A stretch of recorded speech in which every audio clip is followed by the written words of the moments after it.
Hello students, welcome to my class. In my last lecture, I was discussing about the J.J. Thomson atomic model, Thomson plum pudding model. Then I have discussed about isotopes, isobar, isodiaphers, then discovery of proton, discovery of electron, discovery of neutron. These all things I have discussed. Today I am going to discuss about the Rutherford alpha scattering effect. Clear? What happened? The theory is, today my first topic is Rutherford's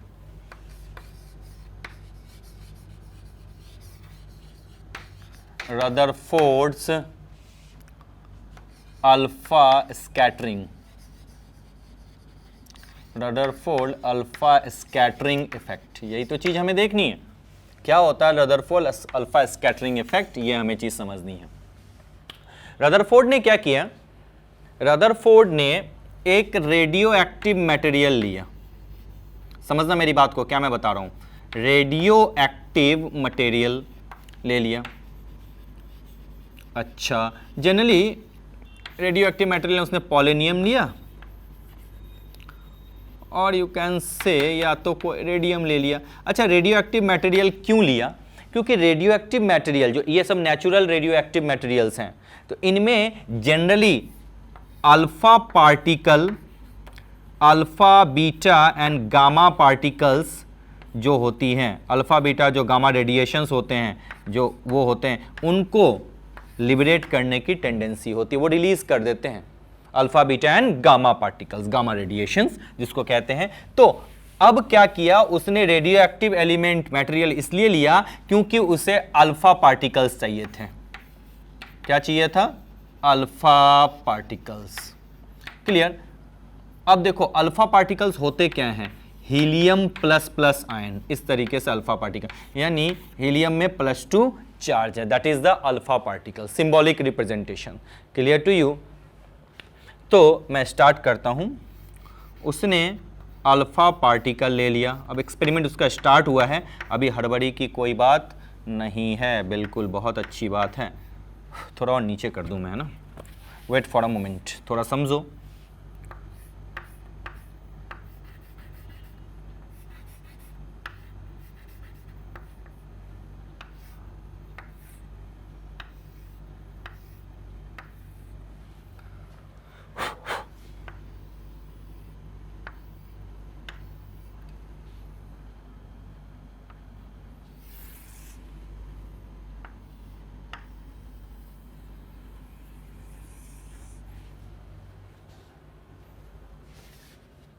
क्या मेरा दोस्त बताएं, सही है? ठीक है, आप बताते रहें. अगर फिगर में कहीं प्रॉब्लम हो तो आप हमें बताएं, क्योंकि आपकी विज़न मुझसे ज़्यादा अच्छी है. बहुत अच्छी बात है. ये आपने बिल्कुल समझना अच्छे तरीके से, हड़बड़ी की कोई बात नहीं है. उसने यहाँ पे ले लिया आपका रेडियो एक्टिव मटेरियल, पोलोनियम या रेडियम. ठीक है. अब ये आपका लेड शीट है और यहाँ पे एक गोल्ड फॉयल ले लिया, गोल्ड फॉयल शीट, जिसका जो थिकनेस था वो बहुत कम था. उसने क्या किया? गोल्ड या प्लैटिनम भी ले सकते हो या सिल्वर शीट भी ले सकते हो. इसका जो 0.004 सेंटीमीटर, बहुत ये थिकनेस थी इसकी. बिल्कुल जनरली उसने गोल्ड फॉयल लिया था, क्योंकि इस इफेक्ट का ना, जो एक्सपेरिमेंट का नाम है Rutherford gold foil alpha scattering effect. लेकिन आप गोल्ड, प्लैटिनम, एजी कुछ भी ले सकते हो. अच्छा, तो क्या हुआ? समझो मेरी बात को बड़े अच्छे तरीके से, गौर से समझोगे, चीज़ें आपको इजीली समझ में आएगी. ठीक है, हड़बड़ी नहीं करनी है. ठीक है. और जो ये सरफेस है, इसके फॉस्फोरेसेंट मटेरियल्स हैं, कवर कर दिया. जेडएनएस का सरफेस है, जिंक सरफेस, जेडएनएस सरफेस. सेंटिलेशन होगा बच्चों. सेंटिलेशन मतलब कलर ग्लो दिखेगा आपको. अब क्या कलर ग्लो दिखेगा वो देखते हैं अपन. ये जेडएनएस का सरफेस है, फॉस्फोरेसेंट मटेरियल. ओके, ठीक है. अब क्या हुआ? आपको पता है रेडियो एक्टिव मटेरियल से alpha beta and gamma particle निकले. बिल्कुल, बहुत सारे alpha beta and gamma particle निकले. लेकिन आपको पता है रेडियो, इसको क्या चाहिए था? अल्फा पार्टिकल चाहिए था. जब अल्फा पार्टिकल इनमें से निकले तो ऑलमोस्ट देखा गया कि अल्फा पार्टिकल विदाउट डिफ्लेक्शन अपने पाथ की तरफ और भी निकले इस तरीके से. वेट करो 1 मिनट, हड़बड़ी बिल्कुल नहीं करनी.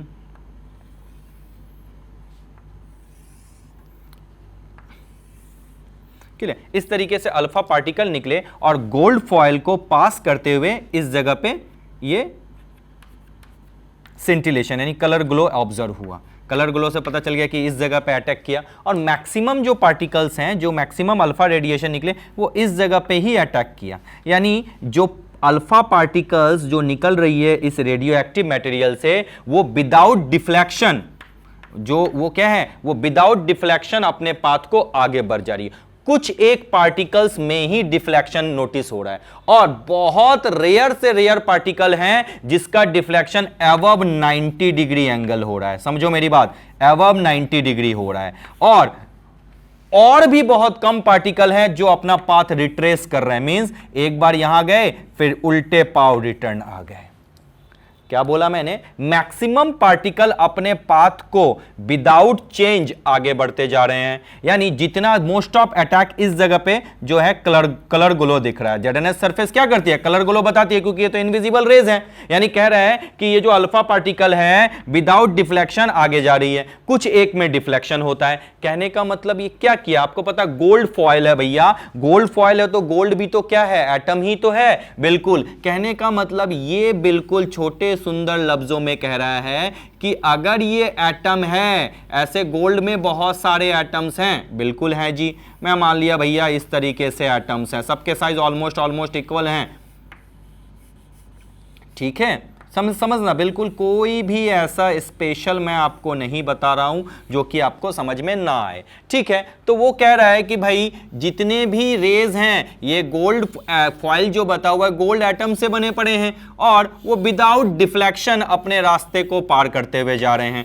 कहीं कोई डिफ्लेक्शन नहीं हो रही है। मोस्ट ऑफ पार्टिकल जो हैं अपने रास्ते से बिल्कुल सीधे सीधे जा रहे हैं। बिल्कुल सर जी, बहुत अच्छी बात है, जा रहे हैं, बिल्कुल चले गए, अच्छी बात, चलो जा रहा हूँ, ठीक है, बिल्कुल ठीक है। लेकिन वो देख रहा है कि कुछ एक पार्टिकल्स जो हैं, कुछ एक जो रेडिएशन है वो डिफ्लेक्ट हो रही है, कुछ एक रेडिएशन डिफ्लेक्ट हो रही है, कुछ एक रेडिएशन जो है वो अपने पाथ से डिफ्लेक्ट हो रही है। यानी कहने का मतलब कहते हैं कि एटम का मोस्ट ऑफ पार्ट जो है वो एम्प्टी है।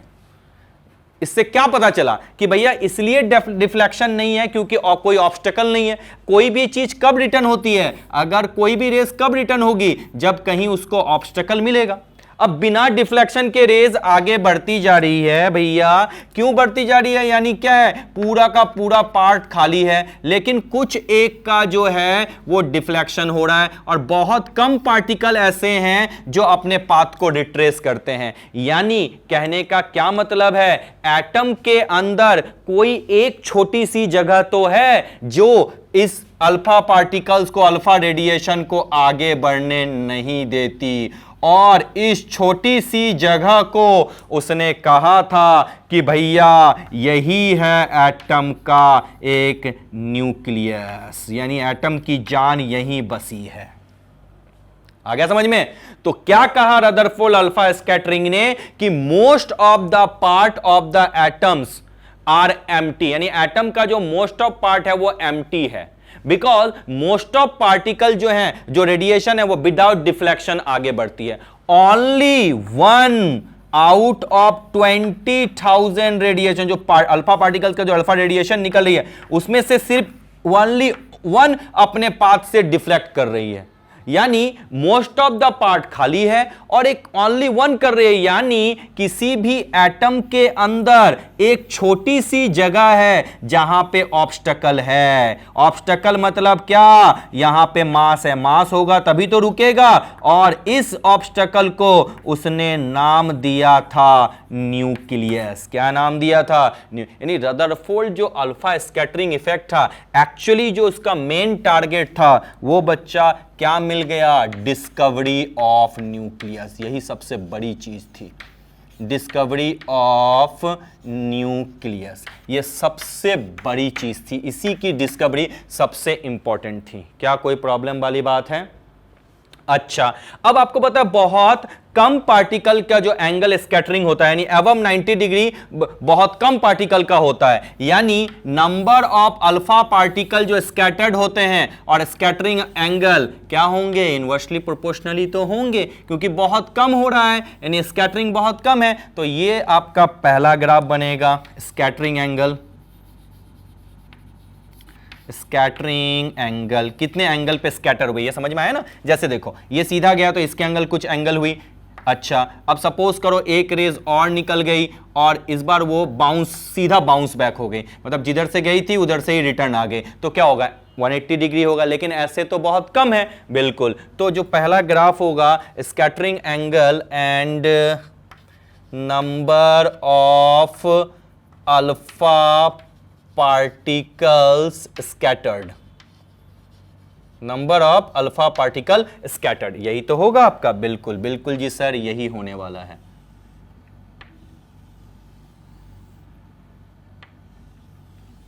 ये इस तरीके से हमें देखना है, पहला हो गया। अच्छा, अब इसने तो कह दिया कि भैया न्यूक्लियस की डिस्कवरी हो चुकी और एटम के अंदर जो ये छोटा सा पार्ट है इसमें एटम का पूरा मास रहता है। अब इस पूरा मास जो रहता है तो न्यूक्लियस पे आज हम लोग जानते हैं पॉजिटिव चार्ज होता है और उसके चारों ओर इलेक्ट्रॉन घूमते हैं। तो भैया किसने बताया था कि न्यूक्लियस के अंदर सिर्फ प्रोटॉन ही रहते हैं, इलेक्ट्रॉन नहीं रहते हैं? समझना बच्चा, आई एम मूविंग हियर।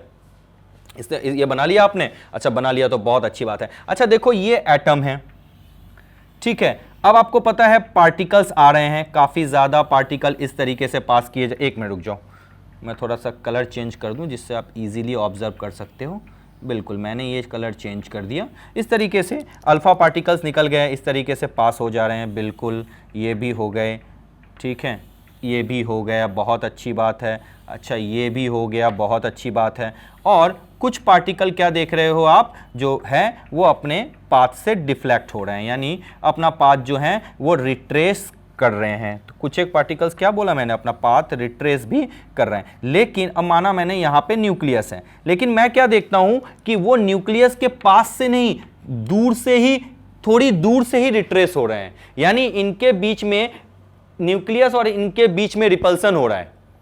क्यों रिपल्सन हो रहा है? कहता है भैया इतनी दूर तो आ गया और ये न्यूक्लियस यहां बैठा हुआ, पता ही नहीं है, लेकिन पॉजिटिव चार्ज न्यूक्लियस है और इसको आगे बढ़ने ही नहीं पड़े, यहीं से रिटर्न जा, चल जल्दी जा, यहां से बोलता है यहीं से जाना पड़ेगा, आगे जाने नहीं दूंगा। क्यों आगे जाने नहीं दे रहा है? समझो, क्योंकि आपको पता है अल्फा पार्टिकल होता क्या है, helium plus plus ion. Charge क्या होता है बच्चा? पॉजिटिव। यस बच्चों, इसमें कौन से चार्ज होते हैं? पॉजिटिव। डेफिनेटली न्यूक्लियस के अंदर वो है जिसमें सिमिलर चार्ज है, यानी न्यूक्लियस के अंदर क्या है? प्रोटॉन्स हैं। क्यों प्रोटॉन्स हैं? क्योंकि रेज रिपल्सन हो रहा है, रेज आगे नहीं जा पा रही, और ये रिपल्सन बताता है कि न्यूक्लियस कंटेन ओनली प्रोटॉन, और अगर न्यूक्लियस के अंदर इलेक्ट्रॉन होता तो ये रेज आगे जा सकती थी, बट यहीं पे इधर ही रेसिस्टेंस ऑफर होता है। और ये जो डिस्टेंस है ना बच्चा, इसी को बोलते हैं डिस्टेंस ऑफ क्लोजेस्ट अप्रोच। याद रखना, क्या बोलते हैं? डिस्टेंस ऑफ क्लोजेस्ट अप्रोच, और इसको R0 से सिंबलाइज करते हैं, याद रखना। इसी पे IIT JEE एडवांस में क्वेश्चन आते हैं, डिग कर रहा हूं मैं, काफी डीप ले जा रहा हूं। डिस्टेंस ऑफ क्लोजेस्ट अप्रोच, यानी इससे आगे नहीं जा पाएगा। और ये बता दी कि न्यूक्लियस जो होता है वो आपका क्या होता है, उसके अंदर होते हैं प्रोटॉन्स और वो पॉजिटिवली चार्ज होता है। और इन अदर टर्म्स आप देख सकते हो, सर जी प्रोटॉन का मास तो ज्यादा होता है, इलेक्ट्रॉन का मास तो नेग्लिजिबल होता है, तो डेफिनेटली वही ऑब्स्टेकल ऑफर करता है जिसके पास मास हो। तो मास तो प्रोटॉन के पास है, तो दूसरे टर्म्स में आप ये कह सकते हो कि न्यूक्लियस के पास तो प्रोटॉन्स हैं। उसके बाद जब डिस्कवरी होगी न्यूट्रॉन्स की, तब कहने लगे कि न्यूक्लियस के पास कौन कौन चीजें हैं। न्यूक्लियस के अंदर हैं आपके, न्यूक्लियस के अंदर मिलेंगे आपको प्रोटॉन प्लस न्यूट्रॉन, और इन्हीं को बोला जाता है न्यूक्लियॉन्स। क्या बोला जाता है? न्यूक्लियॉन्स। और न्यूक्लियर पॉजिटिव चार्ज और उसके चारों ओर इलेक्ट्रॉन मूव करते हैं। यही कंप्लीट कंक्लूजन रदरफोर्ड ने दिया दिया था। ये तो सारी सीबीएसई की चीजें हैं, एनसीईआरटी की चीजें हैं। क्वेश्चंस कहां से आएंगे? क्वेश्चन यहां से आएंगे, distance of the closest approach. अब समझना मेरी बात, आपके बुक में कहता है कि भैया जो न्यूक्लियस का रेडियस होता है, जो डायमीटर होता है, ओके, साइज मान लो, जो साइज ऑफ और न्यूक्लियस का रेडियस होता है वो काफी स्मॉल होता है, around 10 to the power minus 15 metre या 10 to the power minus 13 centimetre होता है। और जो रेडियस होगा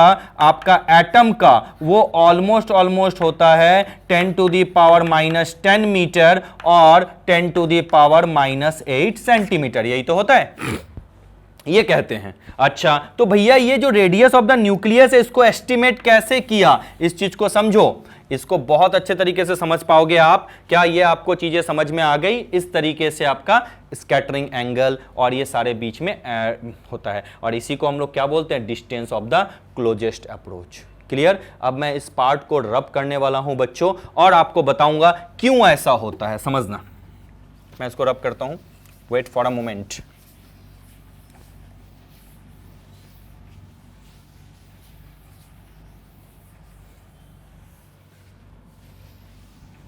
क्लियर? यस सर, बहुत अच्छी बात है, बिल्कुल क्लियर हो चुका है। चलो अब देखो, बहुत बारीकी से समझना है हम लोग को, ठीक है? अच्छा, सपोज करो ये आपका एक एटम है, बिल्कुल,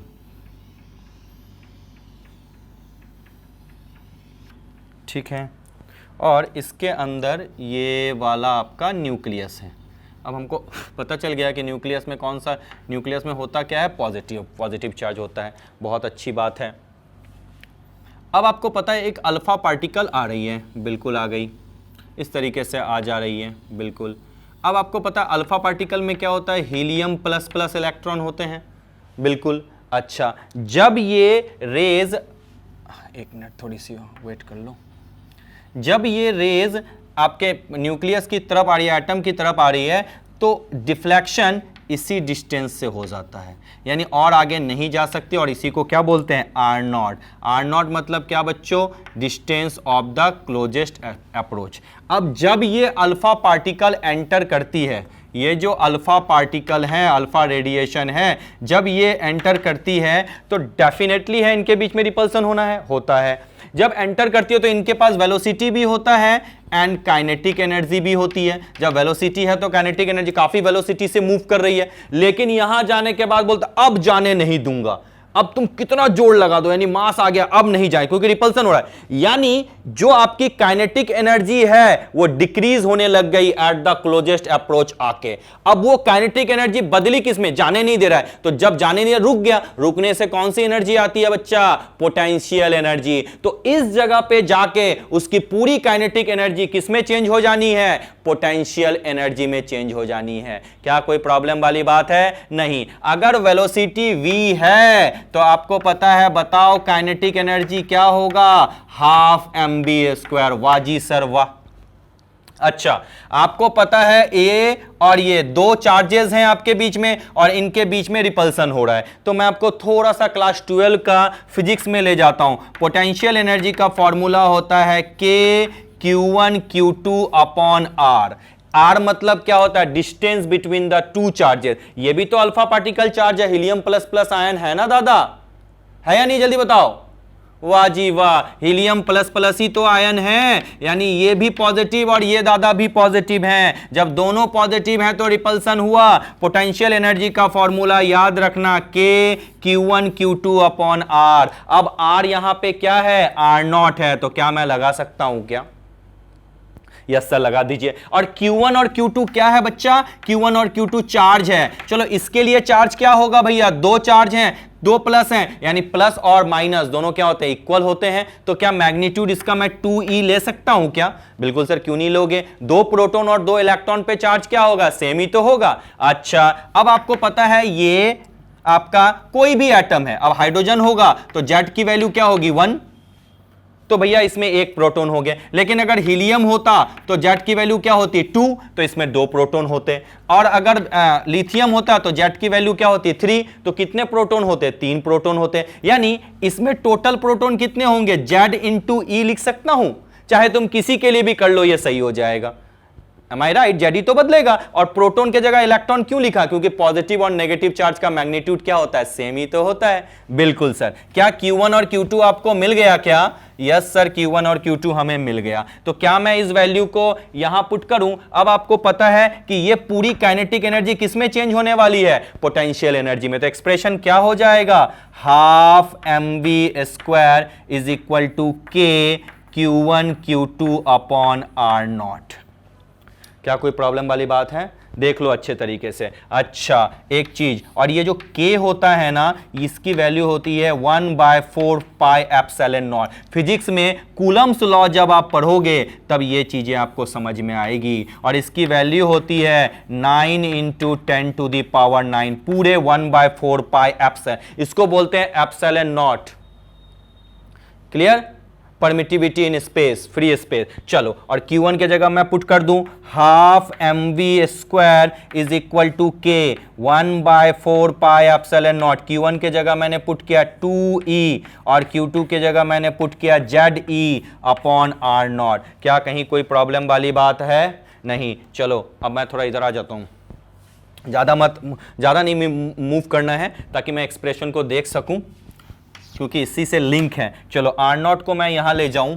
R0 को अगर मैंने यहां ले गया तो मुझे क्या मिला? जल्दी बता दो। 1/4 pi epsilon not, yes sir, into R0, ये नीचे आ गया इधर, इनटू ZE इंटू 2e। तो क्या हो जाएगा? 2ZE², yes, upon half mv²। क्या होगा बच्चा? बिल्कुल। तो मैं R0 इक्वल टू क्या लिख सकता हूं? 1/4 pi epsilon not into 2ZE² upon EK। EK मतलब क्या? Kinetic energy. जो आपका अल्फा पार्टिकल अटैक कर रही है, that is the kinetic energy of alpha particle, initial kinetic energy.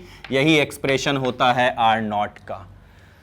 बार बार बता दूं, Z मतलब क्या? Atomic number. ये सबके लिए वैलिड है। हाइड्रोजन होगा तो Z की वैल्यू 1, हीलियम होगा तो Z की वैल्यू 2, लिथियम होगा तो Z की वैल्यू 3, बेरिलियम होगा तो 4, बोरोन होगा तो 5 एंड सो ऑन। ये एक्सप्रेशन है because my friend we are preparing for IIT JEE and NEET, इसलिए मैंने सारे डेरिवेशन को डग आउट कर दिया। काफी अंदर से डीप हमें जाके पढ़ रहे हैं। अब इन सब की वैल्यू अगर आप पुट करोगे तो R0 की वैल्यू जो होगी, R0 क्या? Distance of the closest approach, यानी ऑलमोस्ट हो जाएगी 10⁻⁻14 मीटर के सॉरी या 10⁻⁻14 सेंटीमीटर के आसपास वैल्यूज की हो जानी है। यानी जो आपका डिस्टेंस ऑफ द अप्रोच है वो 10⁻⁻14 सेंटीमीटर से कम होना है। उससे ज्यादा तो हो ही नहीं सकता।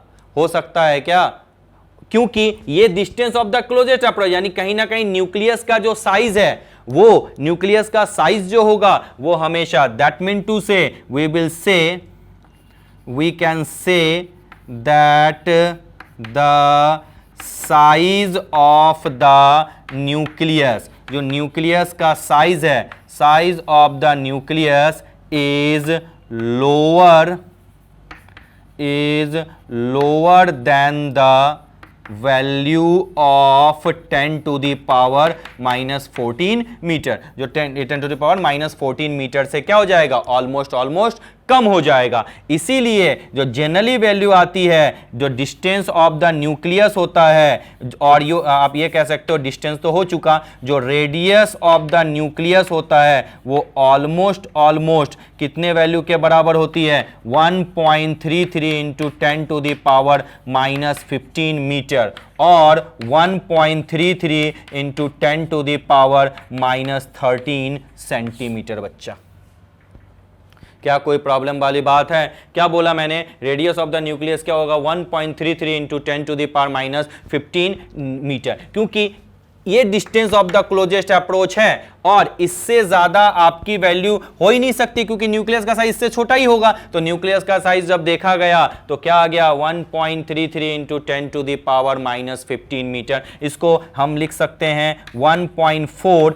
× 10⁻⁻15 मीटर ऑल्सो। क्या कोई प्रॉब्लम वाली बात है? यानी रेडियस ऑफ न्यूक्लियस, या आप बोलो साइज ऑफ न्यूक्लियस, क्या हो जाएगा? 10⁻⁻15 मीटर। क्लियर? मैं इसको रब करता हूं बच्चों। बच्चों, आई होप आपने डेरिवेशन नोट डाउन कर लिया होगा। चलो, तो भैया हर एक न्यूक्लियस का अगर साइज निकालने बोले तो रिलेशन देख लो, radius of nucleus, radius of nucleus क्या हो जाएगा, इस चीज को आप समझ लो, is very simple. Radius of nucleus R is equal to R naught into A to the power 1/3। ये याद रखना, आर मतलब रेडियस ऑफ एनी न्यूक्लियस, चाहे वो कुछ भी हो, और ए मतलब क्या होगा, मास नंबर, चाहे वो एल्युमिनियम का पूछे, चाहे वो सोडियम का पूछे, मैग्नीशियम का पूछे, सिलिकॉन का पूछे, कुछ भी नहीं। और आर नॉट की वैल्यू मैंने क्या बताई, 1.4, almost 10 to the power -15 metre के आसपास। क्या कोई प्रॉब्लम वाली बात है? नहीं। इसी को हम लोग लिख सकते हैं 1.4 into 10 to the power -13 centimetre.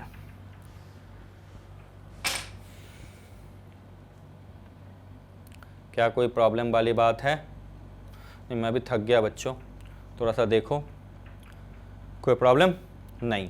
चलो, क्या मैं कहता हूं, इस चीज को समझना, रेडियस ऑफ द न्यूक्लियस हो चुका। अच्छा, अब आपको देखना है कि वॉल्यूम ऑफ द एटम, समझना ये रिलेशन है, वॉल्यूम ऑफ द एटम और वॉल्यूम ऑफ द न्यूक्लियस के बीच में क्या रिलेशन है, ये एक बार करना है ना।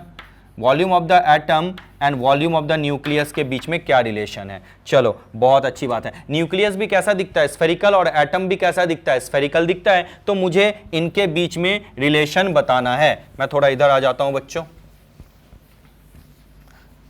चलो, the topic here is relation between volume of nucleus, volume of nucleus and volume of atom. यही तो है, बिल्कुल अच्छी बात है। Volume of nucleus and volume of atom के बीच में हमें रिलेशन बताना है। चलो, अब आपको पता है न्यूक्लियस का जो रेडियस होता है उसको मान लो आर नॉट, क्या होता है 1.33 into 10 to the power -15 metre, या डायरेक्टली मैं इसको लिख सकता हूँ 10 टू द पावर -15 मीटर लिख सकता हूँ क्या।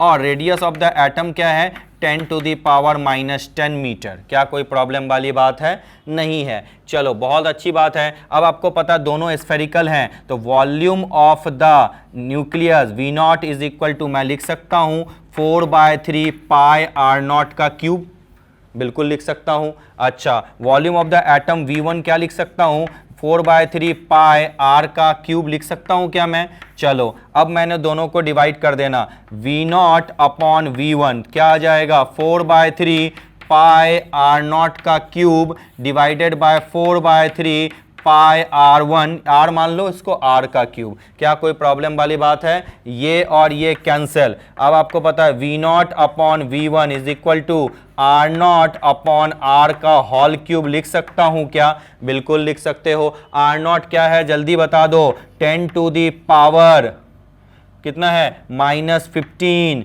और इसका क्या है 10 टू दी पावर -10। अच्छा, इस पे मैं बता दूं पे क्यूब है, यही तो है। चलो, हमारे कैमरा मित्र बताएंगे कितना होगा, जल्दी से बता दीजिए इसको सॉल्व करके। You are very talented people, you people are. Sir, इसको हम डिवाइड करेंगे तो हमें मिलेगा 10 to the power 5 to the power 3, 10 to the power 15। क्या कोई प्रॉब्लम वाली बात है? चेक करके देखूं क्या? नहीं सर, गलत बता दिया आपने, 10 टू दी पावर 5 नहीं होगा। बताओ जल्दी से, क्या होगा? रॉन्ग है क्या? हमारे कैमरा मित्र भी बता रहे हैं sir V naught upon V1 है। अच्छा, क्योंकि हमें पता है V naught upon V1 is equal to, देखो मैं पूरी सॉल्व कर देता हूं, -5 -10 ये होता है। क्या कोई प्रॉब्लम वाली बात है? अरे सर जी बिल्कुल नहीं है, बहुत अच्छी बात है। चलो, अब आप सॉल्व करके देखो, V naught upon V1 is equal to 10 to the power -5 to the power power 3, V0 upon V1 is equal to 1 upon 10 to the power 15 लिख सकता हूं क्या? बिल्कुल, यानी क्रॉस मल्टीप्लीकेशन किया तो क्या मिल गया? V1 is equal to 10 to the power 15 times V0, यानी जो वॉल्यूम होता है एटम का, जो डेरिवेशन है वॉल्यूम ऑफ एटम, वो 10 to the power 15 times greater होता है वॉल्यूम ऑफ न्यूक्लियस के। क्या भूलोगे कभी? नहीं, ये बहुत अच्छी बात है। अच्छा, जब वॉल्यूम में 10 टू द पावर 5 ये है तो साइज में बता दो क्या होगा? अच्छा, साइज का भी मैं देख लूं, R अपॉन R0 कर दूं। R कितना है? 10 टू द पावर -10। R0 कितना है? 10 टू द पावर -15। -10 माइनस 15 कितना हो जाएगा? 10 टू द पावर 5। तो जो न्यूक्लियस का रेडियस है वो 10 टू द पावर 5 टाइम्स कम है, यानी जो एटम का रेडियस है वो न्यूक्लियस के रेडियस से 10 to the power 5 times size से ज्यादा है। क्या भूलोगे बच्चा? नहीं सर, इजीली है। समझ में आ गया अच्छे से? कोई प्रॉब्लम? ये कंप्लीट डेरिवेशन है। मैं आपको डिप, JEE advance, JEE mains direct question आ जाते हैं, कभी कभी पूछ लेते हैं कि भैया डायरेक्ट बता दो आप इसकी क्या वैल्यू हो जानी है। अरे सर जी मैं बिल्कुल डायरेक्ट बताऊंगा डेरिवेशन के साथ। ये क्वेश्चंस आपके आए थे कंपटीशन एग्जामिनेशन में, वॉल्यूम ऑफ एटम न्यूक्लियस के वॉल्यूम से कितना ज्यादा होता है, और ये साइज का भी क्वेश्चन आया था। अब एक बात आती है जो आप नहीं जानते हो, आपको जानना चाहिए, डेंसिटी दादा क्या होगी? क्या डेंसिटी भी बदलती है या डेंसिटी भी फिक्स रहती है, चाहे वो कोई भी सिचुएशन हो? चेक करके देखें। बिल्कुल देख सकते हैं, बिल्कुल देख सकते हैं। अच्छा जी, चलो आ जाओ, बहुत अच्छी बात है। करो, डेंसिटी का केस क्या होगा? अच्छा, डेंसिटी इक्वल टू होता क्या है भाई? डेंसिटी ऑफ द न्यूक्लियस की अगर बात करूं, डेंसिटी इक्वल टू होता क्या है भाई? Mass upon volume. अच्छा जी, मास क्या होगा भैया? मास मतलब वो भाई न्यूक्लियस के अंदर होता क्या है? प्रोटॉन और न्यूट्रॉन ही तो होता है, तो मान लिया मास नंबर। अच्छा, अगर एएमयू में हो तो क्या मैं इसको लिख सकता हूं 1.66 इंटू 10 टू द पावर -24 ग्राम? अरे सर जी क्यों नहीं लिख सकते? बिल्कुल लिखो। अच्छा, वॉल्यूम क्या होता है जल्दी बता दो? 4/3 पाई आर क्यूब होता है। अब ये तो किसी के लिए भी हो सकता है, तो भैया R is equal to R cube लिख दूं। R इज इक्वल टू मैं लिख दूं R0 A to the power 1/3 to the power cube. हाँ सर कर सकते हो, कर सकता हूं क्या? अच्छा, मुझे लगता है मैंने एक स्टेप को, अच्छा ठीक है, एक बार और चलो, डेंसिटी फिर से कोई दिक्कत नहीं। सपोज करो कोई एटम है, क्या बोला मैंने? कोई एटम है, उसके अंदर एक न्यूक्लियस है, ठीक है, बहुत अच्छी बात है। न्यूक्लियस में रहता कौन है? प्रोटॉन और न्यूट्रॉन रहता है, बिल्कुल, यानी ये क्या है? मास नंबर है। वो किसी का भी न्यूक्लियस होता है, तो माना कि उसका रेडियस ढूंढना है, तो radius of the nucleus R is equal to क्या हो जाएगा? ये R, ये वाला R नहीं है बच्चा, एटम का R नहीं है, ये न्यूक्लियस का R है, ठीक है, वो रिलेशन है ये। हम थोड़ा इधर आ जाऊं, क्यों कंफ्यूज मत होना। इसको R, अगर कहीं दिक्कत हो तो इसको Rn मान लेना, रेडियस ऑफ द न्यूक्लियस। कोई प्रॉब्लम? क्योंकि रेडियस ऑफ द एटम के साथ कंपेयर नहीं करना है, तो चलो मैंने मान लिया Rn is equal to R0 A to the power 1/3 होता है क्या? बिल्कुल। चलो अब मैं लिखता हूं density is equal to mass. Mass मतलब क्या? न्यूक्लियस के अंदर होता क्या है? प्रोटॉन पर, यही तो मास डिसाइड करते हैं। एएमयू में होता है, ग्राम में चेंज कर दो, 1.66 इंटू 10 टू दी पावर -24। बिल्कुल। वॉल्यूम क्या होता है? 4/3 पाई Rn क्यूब लिख दूं? यस।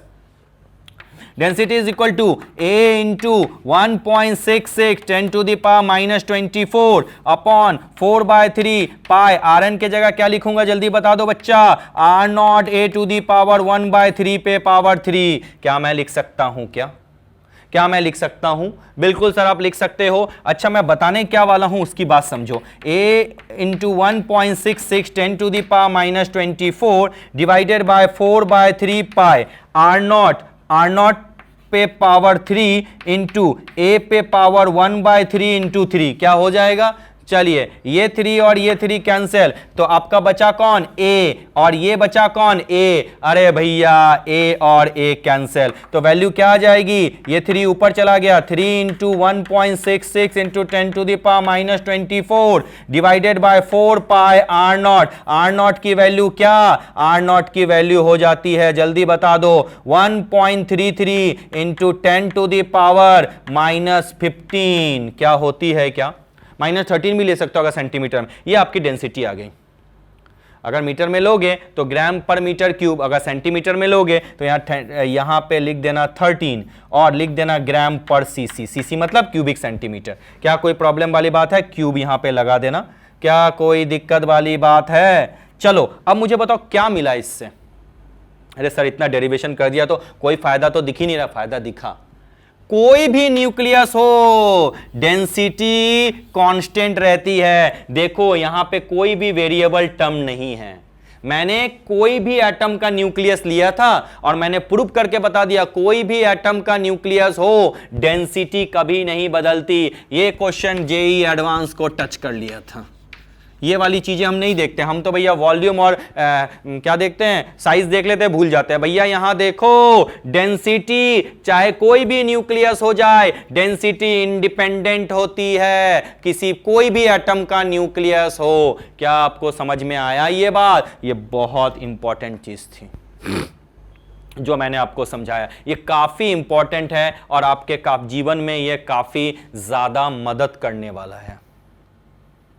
क्लियर? मैंने रदरफोर्ड की एक एक बारीक बारीक चीजें आपको बताई हैं जो आपको डेफिनेटली हेल्प करेंगी और इन चीजों से आपका आगे भी काम होगा। चलिए मुझे कैमरा मित्र बताएं मेरे पास और कितना समय बचा है? क्या मैं कोई नया टॉपिक स्टार्ट कर सकता हूं? 5 मिनट उन्होंने कहा है कि सर आपके क्लास खत्म होने में 5 मिनट बचा है, तो जल्दी से मैं आपको एक बेसिक थ्योरी बता देता हूं जो आपके जीवन में बहुत ज्यादा मददगार तो नहीं होगी, बट हाँ इससे आप बहुत अच्छे अच्छे न्यूमेरिकल्स प्रॉब्लम सॉल्व कर सकते हो। अच्छा एक बार मैं थोड़ा सा और चीज आपको बता दूं रदरफोर्ड को खत्म कर, यानी रदरफोर्ड की जो डिस्कवरी हुई है बच्चा, वो एक्चुअली हुई थी कि उसने न्यूक्लियस के बारे में बता दिया था।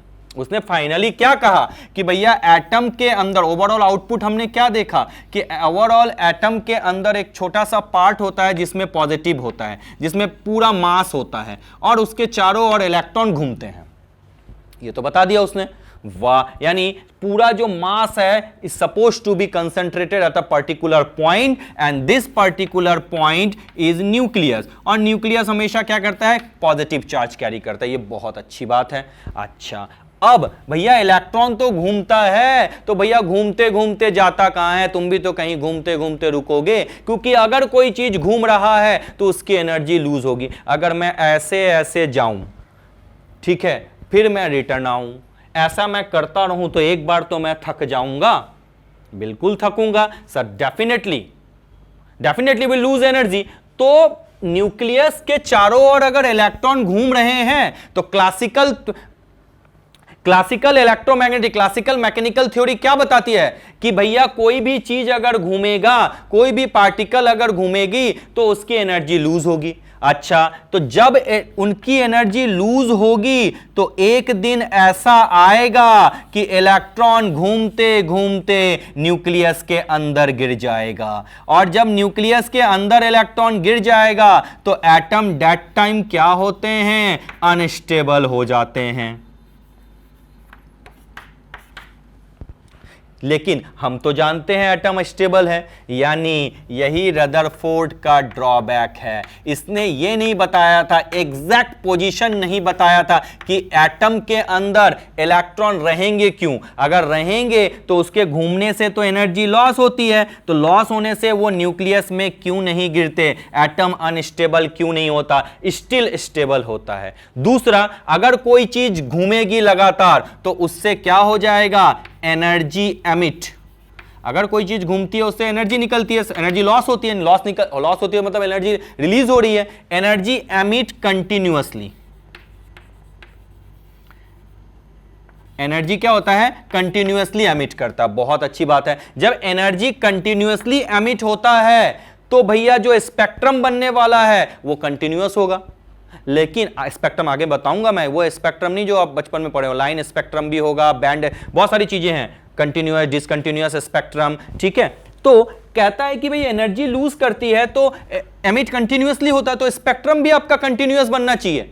लेकिन जब देखा गया बोर्स मॉडल के बाद मैं पढ़ाऊंगा, स्पेक्ट्रम डिसकंटिन्यूअस होते हैं, यानी लाइन स्पेक्ट्रम बन सकते हैं, एटॉमिक स्पेक्ट्रा है।